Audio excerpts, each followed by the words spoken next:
television show America's Most Wanted. I know a little bit about victims.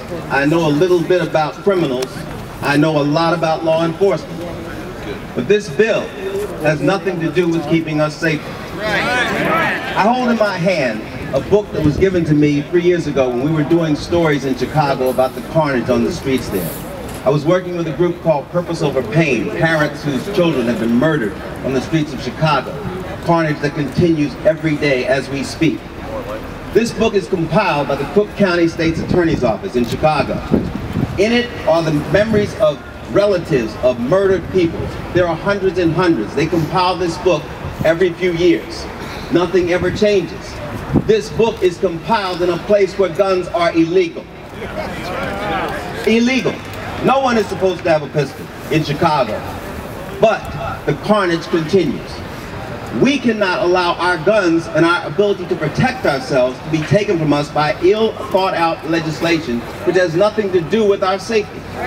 There are so many absurd things in this bill that I was astounded when I read it. I knew that after New York's bill, Maryland legislators would try to one-up it. I knew that. And that is exactly what happened. There are so many things in there that are technically ridiculous, aesthetically absurd, and have nothing to do with what the law should be about. We have a mental health issue in this country.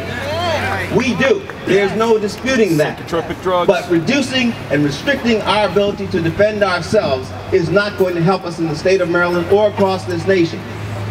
In November, one of my neighbors, I live in a very good zip code, and I can tell you there are no safe zip codes in America. I've been to too many of them.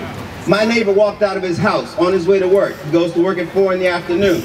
A carjacking had just occurred. Actually, it was an attempted armored car robbery. It just occurred in Langley Park. The robbers shot it out with the armored car guard, drove into Tacoma Park. My neighbor was coming out of his house to go to work. They saw him, ran up on him, shot him in the chest, and took his car.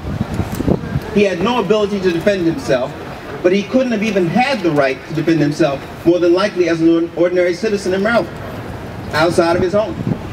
So today we're here because we don't want to be insane or fanatical.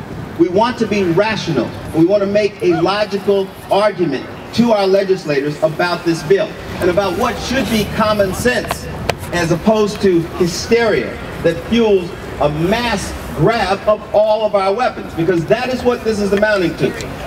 So I'm glad you're here today. Make your points rationally. You don't need to scream about you're coming to take my guns.